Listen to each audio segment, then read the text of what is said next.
नमस्कार, good morning. क्या खरीदें क्या बेचें में आपका बहुत बहुत स्वागत है। हफ्ते के आखिरी कारोबारी दिन यानी शुक्रवार को हम पहुंच चुके हैं और पीछे 3 दिन अगर हम देखें तो बाजार में लगातार गिरावट ही देखने को मिल रही है। चाहे हम बैंक निफ्टी की वीकली एक्सपायरी देखें या फिर निफ्टी की वीकली एक्सपायरी देखें, सब में हमने कमजोरी ही बनती हुई दिखी है। एक इसमें परिप्रेक्ष्य ये हो सकता है कि चाइना में जब जब स्टिमुलस पैकेज की बात होती है तब तक बाजार में हम देखते हैं कि गिरावट देखने को मिलती है। इसको समझने की कोशिश करते हैं और आपको बताते हैं कि आपको कैसे रणनीति बनानी है।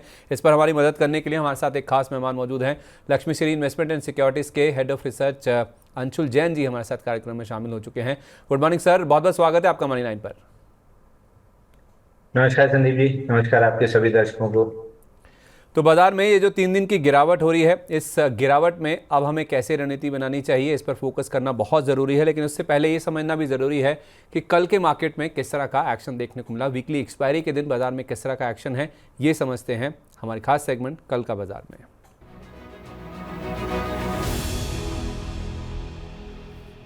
तो बाजार में हम देख रहे हैं लगातार 3 दिन से कमजोरी ही देखने को मिली। लाल निशान के साथ क्लोजिंग होती हुई नजर आ रही है। कल वीकली एक्सपायरी का दिन था, उठापटक काफी ज्यादा देखने को मिलती है और वैसा ही कुछ देखने को मिला भी। और बाजार हमने देखा लगातार तीसरे दिन फिसल कर लाल निशान के साथ बंद हुआ और गिरावट भी छोटी मोटी नहीं थी। निफ्टी में आप देखिए 200 अंकों से ज्यादा का ड्रॉप था, 500 अंक सेंसेक्स लुढ़क गया ऑलमोस्ट। और बैंक निफ्टी में भी जो कि 2 दिन से आउट परफॉर्म कर रहा था, कल हमने देखा 500 अंकों से ज्यादा की कमजोरी देखने को मिली। 20 अगस्त के बाद पहली बार ऐसा हुआ है कि 24,750 का जो लेवल है उसके नीचे जाकर हमने निफ्टी पर क्लोजिंग बनती हुई देखी। एक समय शुरुआत मजबूत हुई थी, हम 25,000 के ऊपर भी थे, लेकिन हायर लेवल से प्रॉफिट बुकिंग काफ़ी ज़्यादा हावी हुई। और इनफैक्ट हम देखिए डे का हाई जो था 25,000 के ऊपर जो लेवल बने थे, वहाँ से करीब करीब 280 अंकों की गिरावट हमने बनती हुई दिखी। तो मंगलवार का हाई था 25,212 का, बुधवार को 25,093 का और कल का हाई था 25,029 का। तो लोअर हाइज लगने का सिलसिला जो है बाजार में जारी है। ऐसे ही कुछ रुझान हमने सेंसेक्स में भी बनता हुआ देखा। कल जहां पे हमने एक समय 81,781 का हाई बनता हुआ दिखा, वहां से 750 अंकों की गिरावट देखने को मिली। मंगलवार को 82,300 का हाई था, बुधवार को 81,932 और कल का 81,781। तो हुबहू निफ्टी जैसा ही रुझान लोअर हाइज बनते हुए दिख रहे हैं। ये ऐसा सेंसेक्स का भी रुझान देखने को मिला। और बैंक निफ्टी में भी जहां हमने कमजोरी 512 अंकों की देखी, डे हाई से हमने देखा 650 अंकों के आसपास की कमजोरी लेकर बैंक निफ्टी में भी क्लोजिंग बनती हुई दिखी है। सर, ये जो लोअर हाइज बनते हुए दिख रहे हैं मार्केट में, लगातार हम अपने एक्सपर्ट से पूछ रहे हैं निफ्टी क्या संकेत दे रहा है सर, इससे क्या और गिरावट बची हुई है बाजार में अभी? देखिए संदीप जी, 6 दिन की रेंज बनी हुई थी 24,900 नीचे में और 25,200 ऊपर में। कल के सेशन में हमने डिसाइसिवली इस रेंज को तोड़ा है। स्विंग लो से हम 50 पॉइंट दूर रह गए हैं। तो 24,696 695 का जो स्विंग लो था, ये प्रोबेबली आज के सेशन में हम टेस्ट कर लेंगे। अगर मार्केट गैप अप खुलता है तो आपके पास एक अपॉर्चुनिटी होगी एग्रेसिव शॉर्ट लेने की। और 24,696 695 रेंज हमको आती हुई दिख रही है। इस रेंज के नीचे अगर सस्टेन करते हैं तो फिर 200 सवा 200 पॉइंट की और डाउन मूव रहेगी, यानी 24,400 के करीब की। बट अगर इस जोन में कहीं भी फेल्ड लो बनता है जिसकी प्रोबेबिलिटी 40-45% के आसपास है, तो वापस से बाउंस बैक 24,900 और 25,200 की रेंज में बनता हुआ दिखेगा। तो 24,695 24,700 ये ₹5 की जो रेंज है, ये डिसाइसिव मेक और ब्रेक रेंज रहेगी। मेरी 55-60% एक्सपेक्टेशन है कि एक बार इस रेंज को तोड़ के हम फ्लैश क्रैश जिसको बोलते हैं, जिसमें लॉन्ग्स का वीक लॉन्ग्स का कंप्लीटली मनोबल तोड़ दिया जाता है और उनको एग्जिट करा दिया जाता है, वो अभी फ्लश को भी मिली नहीं है। तो वो जैसे मिल जाएगी मार्केट में एक शॉर्ट टर्म बॉटम बन जाएगा। तो हम एक्सपेक्ट कर रहे हैं कि 24,696 टूटेगा, एक बार हम समवेयर अराउंड 24,400 24,500 की रेंज टेस्ट करेंगे, वहां पे एक स्ट्रक्चरल बॉटम बनेगा और वहां से फिर नई तेजी डेवलप होती हुई दिखेगी। मतलब आप कह रहे हैं कि 24,696 जब तक नहीं टूटता है तब तक जो वीक लॉन्ग्स हैं वो मार्केट से नहीं निकलेंगे और तब तक बाजार में शॉर्ट टर्म बॉटम नहीं बनेगा। जी बिल्कुल। Fair enough. तो बैंक निफ्टी की अगर हम बात करें तो इतना कमजोरी वहाँ पे नहीं देखने को मिली जितना हमने सेंसेक्स और निफ्टी में देखी है। लोअर हाइज वहाँ पे नहीं बन रहे हैं क्योंकि मंगलवार को हमने 52,000 के ऊपर के लेवल बनते हुए दिखे थे, 52,022 के।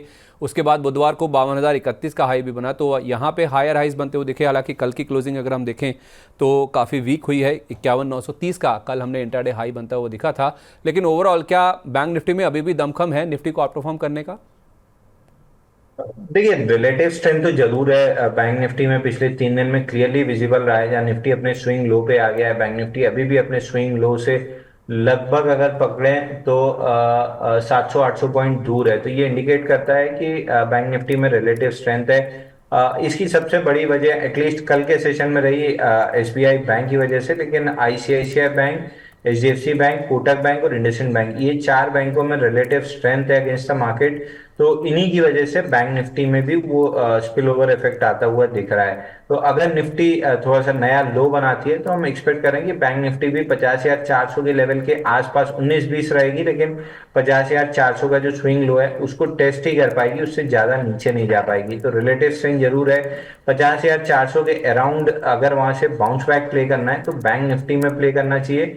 अगर ब्रेकडाउन बनता है, डिसाइसिव ब्रेकडाउन बनता है, तो फिर निफ्टी में शॉर्ट प्ले करना चाहिए। तो ये डिसाइसिव लेवल्स के आसपास प्राइस एक्शन वॉच करना होगा किस हिसाब से बन रहा है।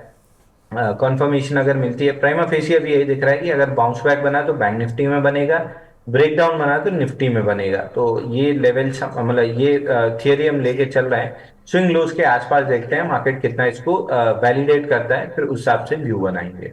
तो उछाल बैंक निफ्टी में आ सकता है और गिरावट निफ्टी में आने के चांसेस ज़्यादा हैं, ज़्यादा आशंका यहाँ पे आंकड़ों के हिसाब से नज़र आ रही है। तो इस तरह से आप चाहें तो हफ्ते का आखिरी कारोबार दिन है, अपनी रणनीति आप दोनों इंडाइसिस में बना के चल सकते हैं। सेक्टर वाइज अगर हम देखें तो आईटी को छोड़ दीजिए, बाकी तमाम इंडेक्स आप एनएसई के देखिए लाल निशान के साथ, गिरावट के साथ गिरकर ही बंद हुए। सबसे ज़्यादा क्या टूटा, जो सबसे ज़्यादा चल रहा था 2 दिन से आउट परफॉर्म कर रहा था, वो है रियल्टी इंडेक्स। एक ही दिन में ऑलमोस्ट 4% ये इंडेक्स गिर गया। ऑटो में भी गिरावट आ रही है, नंबर से पहले जिस तरह के नंबर्स आए कल बजाज ऑटो एक बड़ा एक्सीडेंट था, उसकी हम बातचीत करेंगे। इसके अलावा मीडिया, एफएमसीजी, पीएसयू इंडेक्स, ये सबसे ज़्यादा कल के सेशन में गिरते हुए दिखे हैं। और टॉप लूज़र जैसे मैंने कहा बजाज ऑटो यही था निफ्टी में, श्रीराम फाइनेंस, एमएनएम, नेस्ले, ये निफ्टी के टॉप लूज़र थे। और इसमें एक और ऑटो प्ले है हीरो मोटोकॉर्प, ये भी गिरावट में ही शामिल था। चल क्या रहा था, इन्फोसिस ये बाजार को सपोर्ट कर रहा था, सबसे ज़्यादा मजबूती यहीं पे देखने को मिली। टेक महिंद्रा में भी गेंस थे, पावर ग्रिड, एलएनटी और उसके साथ साथ एसबीआई में भी कुछ हल्की फुल्की खरीदारी देखने को मिली। हरे निशान के साथ ही कल के सेशन में हमने क्लोजिंग बनती हुई दिखी है। तो सर जो आईटी में हम गेंस बनते हुए दिख रहे हैं, कल जो शाम को इन्फोसिस के नंबर्स भी आए हैं, नंबर्स अच्छे आए हैं। और दूसरी बात यह है कि उन्होंने अपनी जो गाइडेंस है, आई ग्रोथ की गाइडेंस है, उसको ऊपर की ओर रिवाइज किया है। पहले जहां 3.5 से 4% की बात की जा रही थी, अब इसे 0.5% नीचे में और ऊपर में आधा %, यानी कि 0.25% से 4.5% की रेंज अब आई ग्रोथ गाइडेंस की कंपनी की ओर से की गई है। इससे पहले HCL टेक ने lower end of the range को ऊपर की ओर रिवाइज किया था, इन्फोसिस ने तो दोनों ही रेंज को ऊपर की ओर रिवाइज कर दिया है 0.5 से आधा %। तो उस लिहाज से जो नंबर्स आ रहे हैं, जिस तरह का आईटी में मूड माहौल है, जिस तरह की मजबूती बनी हुई है, क्या अभी भी खरीदारी करने के मौके बचे हुए हैं इसमें? देखिए आईटी में हमको अभी तेजी दिख रही है। यहाँ पे एक रीटेस्ट बाकी था इंडेक्स पे, अगर वो आ जाता तो बहुत क्लीनली हम ये कहते हैं कि आप करंट मार्केट प्राइस से बाई कर लीजिए। तो आईटी में प्रोबेबली यहाँ पे थोड़ा सा और साइडवेज काइंड ऑफ मूव ज्यादा रहेगा। 40,600 का लेवल टेस्ट हो जाता है सीएनएक्स आईटी पे तो मैं बहुत कॉन्फिडेंटली आपको आउटराइट बाई कर देता। लेकिन जिस हिसाब से पिछले 5 दिन का पैटर्न बना है, मार्केट में मंदी रही है लेकिन इसने अपने लेवल्स को होल्ड किया है, तो ये रिलेटिव स्ट्रेंथ दिखा रहा है, अल्फा जनरेट कर रहा है अगेंस्ट द मार्केट। तो ये क्लियर इंडिकेशन है कि अगले लेग में आईटी अच्छा तेजी से अपमूव देगा। टॉप पिक हमारी इन्फोसिस रहेगी लार्ज कैप में, एम्फेसिस और परसिस्टेंट रहेगी मिड कैप क्षेत्र में। तो ये 3 काउंटर्स हैं जो हमको बहुत अच्छे लग रहे हैं। एक एलटीआई माइंट्री है और एक एलटीटीएस है, ये 2 स्टॉक्स में पर्टिकुलरली वीकनेस दिख रही है। तो ये अंडर परफॉर्म कर सकते हैं, बट आउट परफॉर्मिंग में इन्फोसिस, एम्फेसिस और परसिस्टेंट, ये 3 काउंटर रहेंगे। परसिस्टेंट, एम्फोसिस और इन्फोसिस, इनमें आप खरीदारी कर सकते हैं, इनमें तेज़ी नज़र आ रही है। आईटी में अभी भी ये आउट परफॉर्म करते हुए नज़र आ सकते हैं, लेकिन एलएनटी के दोनों प्लेस, एलटीआई माइंट्री और एलटीटीएस, एलएनटी टेक, इन दोनों में वीकनेस नज़र आ रही है। तो इस तरह से आप चाहें तो आईटी सेक्टर को प्ले करके चल सकते हैं। रियल्टी में हमने देखा सर पिछले कुछ दिनों में काफ़ी स्ट्रॉन्ग आउट परफॉर्मेंस देखने को मिला था, लेकिन अब ये भी मुनाफा वसूली की चपेट में आता हुआ दिखा है। ऑटो तो गिर ही रहे हैं, कल का सबसे बड़ा एक्सीडेंट था बजाज ऑटो, जिसके नंबर्स कमज़ोर आए, 9% मुनाफा बढ़ा और जो डिमांड आई है वैसी नहीं देखने को मिली है, खासतौर पे जो फेस्टिव डिमांड है जैसा बाजार एक्सपेक्ट करके चल रहा था। तो कल के सेशन में हमने देखा 10% से ज़्यादा का कट स्टॉक में देखने को मिला और क्लोजिंग भी आप देखिए 13% की गिरावट के साथ डे लो के आसपास ही जाकर देखने को मिली है। टीवीएस भी गिरा, एमएनएम में भी कमजोरी आई, हीरो मोटो भी खराब था और रियल्टी में भी आप देखें तो बड़े गेंस के बाद अब ओबरॉय रियल्टी देखिए, गोदरेज देखिए, लोधा देखिए। इनफैक्ट कल के सेशन में लंबी लिस्ट है जहां पे 3 से 4% या 5% तक गिरने वाले शेयरों की सूची काफ़ी लंबी थी। तो उस लिहाज से ऑटो और रियल्टी जो कि आउट परफॉर्मर रहे हैं, क्या इनमें अब मुनाफा वसूली का समय आ गया है या दूर रहने का? देखिए रियलिटी इंडेक्स में अगर आप देखें तो डेली चार्ट पे जो पुल बैक आया था, पहले फॉल आई थी, उसके बाद ये पुल बैक था।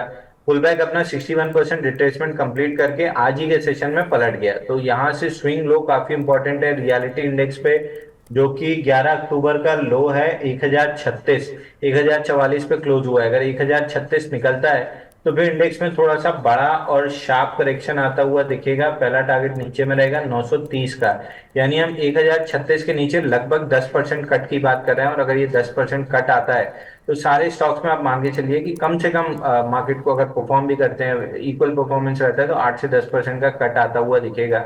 इसमें हमको थोड़ा सा तेजी दिख रही है डीएलएफ में, और टॉप पिक हमारा ओबराय रियलिटी रहेगा, जहाँ पे रिलेटिव स्ट्रेंथ है। तो ओबराय रियलिटी कहीं भी 4-5% का कट मिलता है तो एक अच्छी अपॉर्चुनिटी हो जाएगी बाइंग के लिए। बट फिलहाल के लिए reality sector is a sell, exit कर लेंगे बेटर रहेगा। नीचे में डिप पे ओबराय रियलिटी आपको बाई करने का अच्छा मौका देगा। वहीं ओके, तो auto sector, please sir, please. जी, वहीं ऑटो सेक्टर की आपने बात की, यहाँ पे एक अनएक्सपेक्टेड काइंड ऑफ करेक्शन आना स्टार्ट हो गया है। बजाज ऑटो में पर्टिकुलरली तीन तरह की सेलिंग आई है। पहला, इसमें 12,500 का टारगेट था जो मनी 9 पे हमने डिस्कस किया था, 9,000 के ब्रेकआउट पे कि 12,500 आ सकता है। वहां से लोग प्रॉफिट बुकिंग कर रहे हैं, तो पहले उनकी प्रॉफिट बुकिंग आ रही है। दूसरा, इनका रिजल्ट खराब आया है तो शॉर्ट टर्म प्लेयर्स जो डिसअपॉइंट हुए हैं उनकी सेलिंग आ रही है, और एग्रेसिव प्लेयर्स की शॉर्ट आ रही है। तीसरी, जो लॉन्ग टर्म इन्वेस्टर्स थे जो 8-9 महीने या 1 साल की प्लानिंग कर रहे थे, उनको भी बड़ा झटका लगा है कि ना सिर्फ रिजल्ट खराब आए हैं बल्कि कमेंट्री भी खराब है कि अगले 2 क्वार्टर में रिजल्ट खराब आ सकता है। तो नेचुरल है, लॉन्ग टर्म इन्वेस्टर ये सोचता है कि जब 2 क्वार्टर मैनेजमेंट ही मान के चल रहा है कि रिजल्ट खराब आएगा, तो हम क्यों स्टॉक को होल्ड करें, एक बार निकल के जहां पे रिजल्ट ठीक आ रहे हैं वहां पे अपनी कैपिटल कन्वर्ट करें। तो तीन तरह की सेलिंग आ रही है, इसलिए आपको दिखेगा कि लार्ज कैप स्टॉक होते हुए 10 से 12% का इंट्राडे एक दिन में कट आना, ये थोड़ी सी चिंता की बात है। तो फिलहाल ऑटो सेक्टर करेक्टिव ट्रेंड में है। इसके साथ अगर आप नोटिस करेंगे तो टाटा मोटर्स ने भी जो 1065-921 का बॉक्स था, 2 बार टॉप फेल किया, बॉटम पे आया, बॉटम पे फ्लैग बनाया, कल के सेशन में वहां भी ब्रेकडाउन आया है, तो वो भी 800 रुपए आता हुआ दिख रहा है। तो ओवरऑल स्पेस एक बार वीक हो गया है। जो स्ट्रेंथ वाले स्टॉक्स थे उनमें भी अब सेंटिमेंटल पिटाई होना स्टार्ट हो गई है, तो वो कम पिटेंगे लेकिन वो भी पिटेंगे। तो ऑटो और रियलिटी अब क्लियर कट सेल दिख रहा है यहाँ से। सर, आप कह रहे हैं टाटा मोटर्स 800 आ जाएगा, बजाज ऑटो कहाँ तक जाता हुआ दिख रहा है? देखिए बजाज ऑटो में 8,600 पे एक सपोर्ट है जो स्विंग लो है, तो 8,600 इसका मेजर सपोर्ट बनेगा। वहां तक स्टॉक आता हुआ दिख रहा है। अब उस लेवल को होल्ड करेगा नहीं, ये उस लेवल पे पहुंचने के बाद हम रिवाइज करेंगे। चलिए, 8,600 आ जाएगा, फिर इसे दोबारा रिव्यू कर लेंगे। लेकिन फिलहाल ये जो फॉल है, जो गिरावट शुरू हुई है, स्टॉक को 8,600 तक लेके जा सकती है। और टाटा मोटर्स में भी जो 921 का नीचे में रेंज टूटी है, वो स्टॉक को 800 रुपये तक गिराकर लेके जा सकती है। ऐसी आशंका, ऐसे चार्ट्स पर खास तौर पे संकेत नज़र आ रहे हैं। कल के बाजार में जो गिरावट हुई सर, उसमें एडवांस डिक्लाइन भी ये इंडिकेट कर रही है कि बाजार में प्रेशर साफ तौर पे है। वो इस तरह से, क्योंकि 721 शेयर ऐसे थे जो कि चढ़कर बंद हुए और 2000 से ज़्यादा शेयर गिर के बंद हुए, तो ऑलमोस्ट 1:3 का एडवांस डिक्लाइन था। डिक्लाइन वाले शेयर ज़्यादा थे, गिरने वाले शेयरों की सूची ज़्यादा थी, क्योंकि मिड कैप इंडेक्स भी ऑलमोस्ट 1000 पॉइंट गिर गया और स्मॉल कैप इंडेक्स में भी 814 अंकों की गिरावट देखने को मिली। मिड कैप के मुकाबले स्मॉल कैप इंडेक्स कम गिरा है, 800 पॉइंट की फॉल है, लेकिन 7 दिन से लगातार आउट परफॉर्मेंस थी। 7 दिन की तेजी पर ब्रेक लगता हुआ दिखा है कल के सेशन में। अगर आप स्मॉल कैप इंडेक्स की बात करें, जो शेयर सबसे ज़्यादा गिरे हैं उसमें यूफ्लेक्स देखिए, बीएफ यूटिलिटीज़, हाईटेक पाइप्स, जेपी पावर, ये कुछ स्टॉक्स हैं जो कि ट्रेडर्स के फेवरेट रहते हैं। और यहाँ पे भी आप देख रहे हैं कि पोजीशन जो है वो हल्की होती हुई नज़र आ रही है। और ख़ास तौर पे ऐसे सेक्टर सर जहाँ पे हाल फिलहाल बहुत तेज़ी से हमने मूव बनते हुए देखे हैं, अब वहाँ पे भी मुनाफा वसूली होती हुई नज़र आ रही है, जिस वजह से mid cap small cap pressure में आ रहे हैं। फार्मा में अगर हम बात करें तो Neuland labs, Morepen labs, Wockhardt, Marksans pharma और भी बहुत सारे स्टॉक्स हैं जो कि हाल फिलहाल बहुत चले हैं। अब यहाँ पे मुनाफा वसूली काफ़ी ज़्यादा तेज़ नज़र आ रही है। आपकी क्या राय होगी सर फार्मा स्टॉक्स को लेकर? देखिए फार्मा स्टॉक्स में बहुत ज्यादा तेजी नहीं है। प्रीवियसली बहुत अच्छे चले थे, चाहे वो मार्क्सन्स फार्मा हो, शिल्पा मेड हो, इस टाइप के शेयर्स, तो वहां पे हल्की सी प्रॉफिट बुकिंग आती हुई दिख रही है।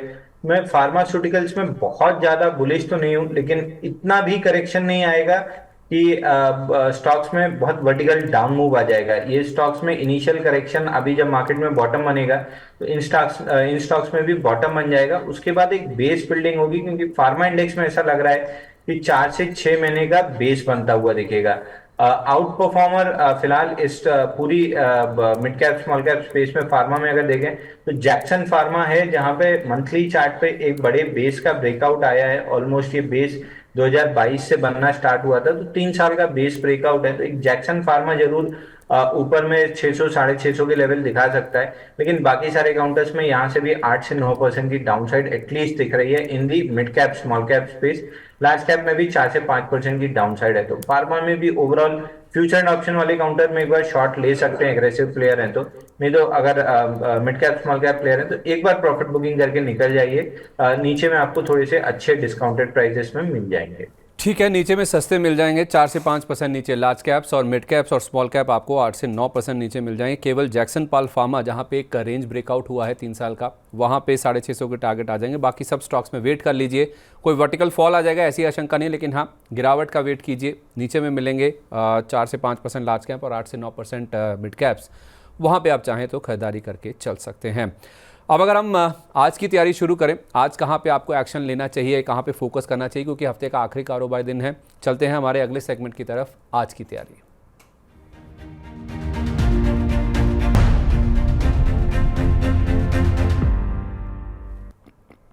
फार्मा की बात हमने कर ली सर, केमिकल भी कुछ इस तरह का ही मूव हमने बनता हुआ देखा है। हाल फिलहाल रिसेंट डेज में हमने काफ़ी अच्छे गेंस बनते हुए दिखे हैं, बहुत स्ट्रेंथ मजबूत आई थी इन स्टॉक्स में।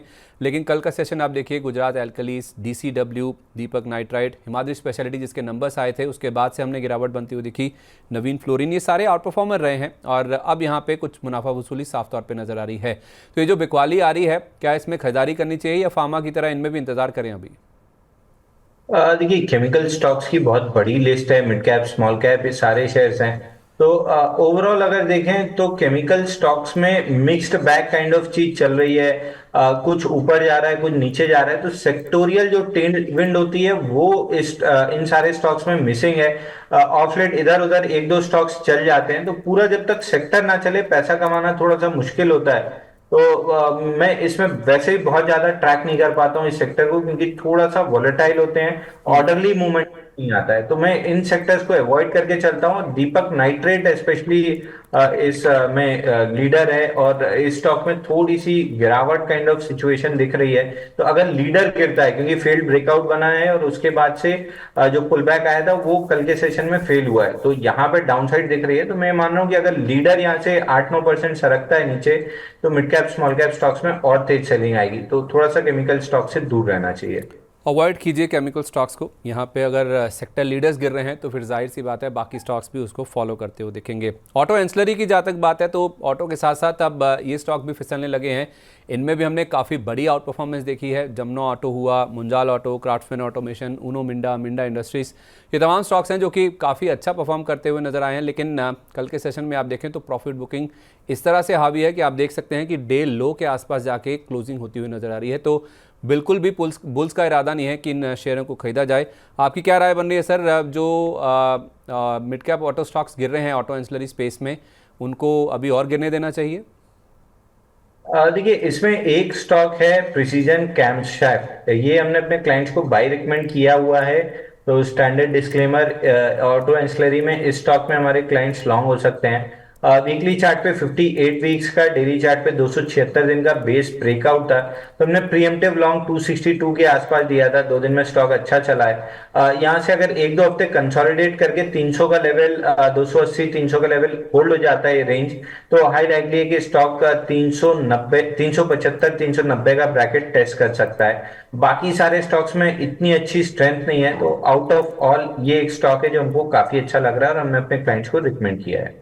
ठीक है, तो प्रिसिशन कैमशाफ्ट, इस पे आप चाहें तो थोड़ा तेज़ी का व्यू लेके चल सकते हैं। लेकिन एनबीएफसीज में भी हम देख रहे हैं कि सर प्रॉफिट बुकिंग काफ़ी हावी होती हुई नज़र आ रही है। जब से आरबीआई की पॉलिसी बैठक का फैसला आया उसके बाद से हम देख रहे हैं, जो एक सीपीआई का नंबर भी आया था उससे शायद एक रेट कट की जो होप है वो थोड़ी डिले होती हुई नज़र आ रही, क्योंकि जो नंबर है महंगाई का वो आरबीआई की जो रेंज है, कंफर्ट जोन है 4% का, उससे काफ़ी ऊपर 5.5% के आसपास आता हुआ दिखा है। तो रेट कट की जो होप्स हैं वो थोड़ी सी डिमिनिश हो रही हैं, जिस वजह से कल के सेशन में आप देखें श्रीराम फाइनेंस 4% से ज़्यादा गिर गया। आउट परफॉर्मर रहा है ये स्टॉक। सम्मान कैपिटल, जिसे हम पहले इंडियाबुल हाउसिंग फाइनेंस के नाम से जानते थे, इसमें भी देखिए 4.5% के आसपास की कमजोरी बनी। और भी मिड कैप एनबीएफसीज हैं जहां पे हमने कल प्रेशर बनता हुआ देखा है।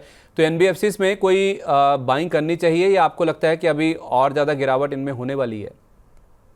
देखिए संदीप जी, मैं इसको सेक्टर की तरह ना देखते हुए स्टॉक स्पेसिफिक देखूंगा, क्योंकि ओवरऑल अगर इस सेक्टर में देखें तो बहुत मिक्स्ड काइंड ऑफ मूव्स दिख रही है। तो एप्टस एक शेयर है, एप्टस हमको बहुत अच्छा लग रहा है, ये हम अपने क्लाइंट्स को भी रिकमेंड कर रहे हैं। एक कप कैंडल पैटर्न ब्रेकआउट बन रहा है 172 दिन का, और पिछले 3 दिन इनसाइड बार निकले हैं। तो आज के सेशन में अगर ब्रेकआउट लेके फॉलो थ्रू मूव लेता है 390 392 के ऊपर, तो इस स्टॉक में 475 तक की अपसाइड बन सकती है। तो ये काउंटर हमको अच्छा लग रहा है। बाकी आधे इधर जाओ आधे उधर जाओ वाली कैटेगरी में है, तो इसमें भी सेक्टर टेलविंड मिसिंग है। बट ये इकलौता काउंटर है क्योंकि इसके रिजल्ट्स काफी अच्छे आए हैं, तो इसमें दिख रहा है कि कहीं ना कहीं फंड या इंस्टीट्यूशनल बाइंग हो सकती है, या हो भी रही है, क्योंकि ऑफलेट वॉल्यूम्स देखें तो 4-5 बार ऐसा हुआ है। लास्ट वीक में एक कैंडल ऐसी थी जहां 1600% वॉल्यूम था 50 डे मूविंग एवरेज के अगेंस्ट। 2 दिन ऐसे रहे जहां 300 और 400% वॉल्यूम रहा है, तो ये क्लियर इंस्टीट्यूशनल एक्टिविटी दिख रही है। तो इस स्टॉक में 475 तक की अपसाइड आ सकती है। आधे इधर जाओ आधे उधर जाओ और बाकी मेरे पीछे आओ। बाकी पीछे आने में सिर्फ एक ही है, वो कह रहे हैं आप एप्टस हाउसिंग, जहाँ पर आप बुलिश हैं। और पीछे आइए तो वो भी तब जब 390 के ऊपर ये निकल जाए, तब इसको पीछे आने दीजिए, तभी 475 तक जाता हुआ नज़र आ भी सकता है। अच्छा सर, रेलवे में हम देख रहे हैं कि कुछ बाइंग इंटरेस्ट ज़रूर देखने को मिल रहा है चुनिंदा स्टॉक्स में, जिसमें टीटागढ़ वैगन से एक स्टॉक है जहाँ पे कल भी ब्लॉक डील का इम्पैक्ट हमने पॉजिटिव साइड पे बनता हुआ देखा था। और इनफैक्ट आरवीएनएल देखिए, जुपिटर वैगन्स देखिए, इसमें राइट्स को जोड़ लीजिए, हिंद रेक्टिफायर्स तो कल 10% के ऊपरी सर्किट पे बंद हुआ। केवल आईआरसीटीसी को छोड़ दीजिए, जहाँ पे ये खबर निकल के सामने आई है कि अब जो रेलवे का जो रिजर्वेशन का पीरियड है 120 दिन से घटाकर 60 दिन कर दिया गया, उस वजह से आईआरसीटीसी कल गिरता हुआ देखा। लेकिन ओवरऑल कुछ बाइंग इंटरेस्ट रेलवे स्टॉक्स में अब बनता हुआ नजर आ रहा है। तो जैसे हमने पहले देखा था कि चर्निंग हो रही थी, रेलवे से पैसा निकल के दूसरे सेक्टर्स में जा रहा था, अब जब बाजार नीचे आ रहा है तो रेलवे क्योंकि करेक्शन हो चुका है शॉर्ट टर्म में, यहाँ पे कुछ बाइंग इंटरेस्ट होता हुआ दिख रहा है, यहाँ पे कुछ पैसा जाता हुआ नजर आ रहा है। चार्ट्स पे आपको नजर आ रहा है सर ये? देखिए, बाकी स्टॉक्स को अलग करके एक बार हाईरेक्ट को एकदम अलग तरीके से देखेंगे, तो यहाँ पे 32 हफ्ते का बेस ब्रेकआउट था जिसको रिटेस्ट किया लास्ट वीक में हैमर के साथ, और करंट वीक में फॉलो थ्रू मूव दे रहा है। तो इस स्टॉक में हो सकता है कि नेक्स्ट वीक में 1-2 हफ्ते कंसोलिडेशन आए, क्योंकि शॉर्ट टर्म में बहुत तेजी से चला है 780 से 1067, और शायद ये 1120 के आसपास शॉर्ट टर्म पीक आउट होगा। बट उसके बाद 2-3 हफ्ते साइडवेज मूव कंसोलिडेशन मिलती है, तो नेक्स्ट लेग में स्टॉक 1400 रुपए जाता हुआ दिख रहा है। तो ये एक स्टॉक हमको अच्छा लग रहा है। बाकी सारे स्टॉक्स में 35 से 45% के बीच में अपने ऑल टाइम हाई से करेक्शन रहा है, तो पुल बैक आ रही है। पुल बैक अपॉर्चुनिटी है लॉन्ग से एग्जिट करने की, क्योंकि यहाँ पे वापस से नए लोस बनते हुए दिखेंगे। बाइंग क्लाइमैक्स के बाद स्टॉक्स में बहुत जल्दी से मूव नहीं आती है, ऑफ रेट पुल बैक्स आते रहते हैं, और वही कड़ी में ये एक पुल बैक है। एग्जिट करेंगे तो ज्यादा बेटर है, पुल बैक को तेजी मान के बाइंग करेंगे तो वापस से नए लोस आपको देखने के लिए मिल जाएंगे। तो केवल पुल बैक है टीटागढ़ वैगन को छोड़ के, अगर आप रेलवे स्टॉक्स की बात करें तो इस पुल बैक को आप प्रॉफिट बुक करने या फिर एग्जिट करने के लिए इस्तेमाल करें। खरीदारी ना करें, गलती ना करें। पुल बैक में आपको तेज़ी समझ के या फिर मजबूती समझ के इनमें राइड नहीं करना है, इनसे आपको निकलने के ही मौके ढूंढने हैं। ये जहाँ तक रेलवे स्टॉक्स की बात है ये आपके सामने है। कंज्यूमर ड्यूरेबल स्टॉक्स में हम देख रहे हैं कि कुछ फेस्टिव सीजन का इम्पैक्ट दिख रहा है, जैसे कुछ चुनिंदा स्टॉक्स रेलवे पैक से चल रहे हैं, ऐसा ही कुछ रुझान हमें कंज्यूमर ड्यूरेबल पैक में भी साफ तौर पे नजर आ रहा है। आईएफबी इंडस्ट्रीज दूसरे दिन लगातार मजबूत था, बाजार इतना कमजोर था, उसके बावजूद भी हरे निशान के साथ क्लोजिंग हुई। टीटी के प्रेस्टीज यहाँ पे भी काफ़ी अच्छा मूव बनता हुआ दिखा। हालांकि कुछ नंबर्स के इम्पैक्ट हमने आते हुए देखे हैं, हेवल्स नंबर्स के बाद कमजोर होता हुआ दिखा, वोल्टास में भी हमने कट्स आते हुए दिखे हैं। तो मिक्स्ड रुझान है, जहाँ पे नंबर्स आ रहे हैं वहाँ पे कमजोरी देखने को मिली, लेकिन कुछ पॉकेट्स ऐसी हैं कंज्यूमर ड्यूरेबल में जहाँ पे बाइंग इंटरेस्ट बनता हुआ नजर आ रहा है। ये भी पुल बैक ही है सर, एग्जिट करना चाहिए या फिर कुछ मूव बन सकते हैं खरीदारी के इनमें? देखिए, इसमें 3 फ्रंटलाइन काउंटर्स हैं, उनमें अच्छे ब्रेकआउट्स दिख रहे हैं। पहला है पीईजीएल, दूसरा टीटी के प्रेस्टीज, तीसरा आईएफबी इंडस्ट्रीज। तीनों में बड़े ब्रेकआउट्स दिख रहे हैं, यहाँ से 10 से 12% तीनों स्टॉक ऊपर चल सकते हैं। तो अगर बड़े स्टॉक्स, फ्रंटलाइन स्टॉक्स चल रहे हैं तो पीछे पीछे छोटे स्टॉक्स भी चलेंगे। तो आपको इन तीन लीडर्स में रहना चाहिए अगर कंज्यूमर ड्यूरेबल प्ले करना है, तो आईएफबी इंडस्ट्री, पीजीईएल और टीटीके प्रेस्टीज, इन तीनों में 10 से 12% की अपसाइड मिल सकती है। बाकी सारे काउंटर्स थोड़े से स्लगिश दिख रहे हैं। ओके, 10 से 12% की अपसाइड एक तो पीजी इलेक्ट्रोप्लास्ट है, टीटीके प्रेस्टीज और आईएफबी इंडस्ट्रीज, इनमें देखने को मिल सकती है। बाकी स्टॉक्स को आप अवॉइड कर दीजिए, ये जो लीडर्स हैं उनके साथ आपको रहना चाहिए, ये राय फिलहाल निकल के सामने आ रही है। अब अगर हम दूसरी तिमाही के नतीजों की बात करें सर, इन्फोसिस की तो बात हमने ऑलरेडी कर ली, एक्सिस बैंक के नंबर्स आए, विप्रो के नंबर्स भी आए और विप्रो ने इनफैक्ट 1:1 का जो बोनस है उसको भी अप्रूव कर दिया है। नेस्ले के नंबर्स के बाद हमने देखा एक शार्प कट आता हुआ दिखा है, और उसके अलावा LTIM इसने भी निराश किया। पॉलीकैब के नंबर्स कल बाजार बंद होने के बाद आए, टाटा कम्युनिकेशन, टाटा केमिकल का मुनाफा भी इनफैक्ट हमने देखा इसमें बड़े कट्स कल के सेशन में बाजार बंद होने के बाद आते हुए दिखे हैं। कैसे प्ले आउट करना है सर ये जो रिजल्ट्स वाले स्टॉक्स हैं? देखिए, टाटा केमिकल में वैसे भी फील्ड ब्रेकआउट था 1164 के ऊपर। तो लॉन्ग लिक्विडेशन का जो पहला लेवल आता है वो 995 रुपए का आता है, और उसके नीचे 918 रुपए तक का आता है। तो टाटा केमिकल वैसे भी अच्छा नहीं लग रहा था, और जिस हिसाब के रिजल्ट आए हैं ये ज्यादा तेज पिटाई होती हुई दिखेगी। बाकी इन्फोसिस हमको ठीक लग रहा है, अगर मार्केट नेगेटिवली रिएक्ट करता है तो डिप्स पे एक बाइंग अपॉर्चुनिटी होगी। लेकिन जिस हिसाब से इनने फ्यूचर ग्रोथ बताई है, टीसीएस ने वहीं पे डिसअपॉइंट किया था, इसने वहीं पे थोड़ा सा ठीक ठाक परफॉर्म किया है। तो गाइडेंस अच्छी है, इसलिए आज से मेरे को लग रहा है कि मार्केट अच्छे से इसको रिएक्ट करेगा। 2040-2050 तक इन्फोसिस आता हुआ दिख रहा है। तो ये दो काउंटर हैं जो हमारी नजर में है।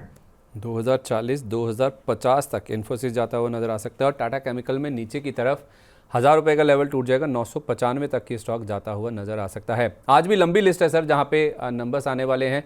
कई सारे स्टॉक्स हैं जो कि ट्रेडर्स के फेवरेट हैं, उसमें हिंदुस्तान जिंक है, जियो फाइनेंशियल है, इसके नंबर्स भी आने वाले हैं। टाटा कंज्यूमर है, टाटा पैक से एक और कंपनी है, ICICI Lombard, L&T finance, MRPL, Elecon engineering, Mastek, ये कुछ और स्टॉक्स हैं। इसमें तेजस नेटवर्क्स और जी एंटरटेनमेंट भी आप शामिल कर सकते हैं। तो आज भी लंबी लिस्ट है नतीजे जहां पर आने वाले हैं। कोई स्टॉक ऐसा सर नतीजों के चलते या फिर चार्ट्स पर आपको अच्छा लग रहा हो जहां पे नतीजों से पहले भी खरीदारी की जा सकती हो, या फिर किनको अवॉइड करना है? देखिए, लगभग सारे स्टॉक्स हल्के हल्के डाउन ट्रेंड में दिख रहे हैं, और वो ये हो सकता है कि मार्केट के करेक्शन की वजह से हो। किसी का भी चार्ट ऐसा नहीं है जहां मूविंग एवरेजेस एक दूसरे के ऊपर हो, लगभग सबके मूविंग एवरेज एक दूसरे के नीचे हैं। तो अभी मैं अवॉइड करके चलूंगा, फ्रेश लॉन्ग मुझे किसी में दिख नहीं रहा है। जियो फाइनेंशियल जरूर एक बड़े स्ट्रक्चर के सपोर्ट पे है, तो लॉन्ग टर्म इन्वेस्टर्स के लिए एक बाइंग अपॉर्चुनिटी हो सकती है, बट शॉर्ट टर्म प्लेयर्स के लिए यहाँ भी कोई मूव नहीं है। तो ये स्टॉक्स में अवॉइड करके चलूंगा। चलिए ठीक है, नतीजों से पहले आप अवॉइड ही करें, जिस तरह का बाजार का मूड माहौल है। केवल लॉन्ग टर्म के लिए जियो फाइनेंशियल अगर आप देख रहे हैं तो लंबी अवधि के लिए आप इसमें खरीदारी कर सकते हैं। ओवरऑल शॉर्ट टर्म के लिए फिलहाल कोई मूव्स तो नहीं बनते हुए नजर आ रहे हैं, तेज़ी की जहाँ तक स्पेशली बात है। तो सर फिर आप कहाँ पे रिकमेंड कर रहे हैं, खरीदारी करने की राय दे रहे हैं शॉर्ट टर्म के लिए, या फिर आज के लिए, या फिर छोटी से मध्यम अवधि में जहाँ पे पैसा बनता हुआ नजर आ सकता है?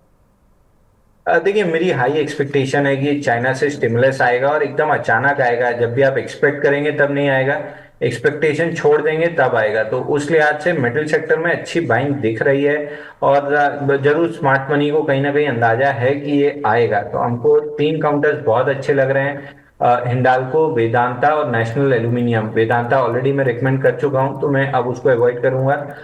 फॉलो थ्रू में अगर आप देखें तो नेशनल एल्यूमिनियम में अच्छा स्ट्रक्चर बना हुआ है, यहाँ पे breakout almost on the verge of breakout है। यहाँ पे किसी भी वक्त एक फ्लैग पैटर्न से ब्रेकआउट बन सकता है 230 के ऊपर। तो आपको प्रीएम्प्टिव लॉन्ग लेके चलना चाहिए 225 पे। 210 का स्टॉप लॉस रहेगा, और 250 रुपए का इमीडिएट टारगेट रहेगा। जो ब्रेकआउट आ रहा है वो फॉलो थ्रू मूव 250 के ऊपर भी दे सकता है, बट 250 पे हम रिवाइज करेंगे।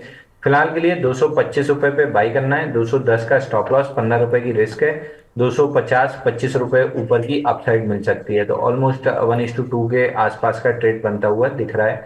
इसमें स्टैंडर्ड डिस्क्लेमर दे दूं कि क्लाइंट्स इसमें लॉन्ग है, हमने कल के से बाई इनिशिएट करके दिया है। कितने दिन के लिए सर, क्या ड्यूरेशन, क्या व्यू लेके चलना है?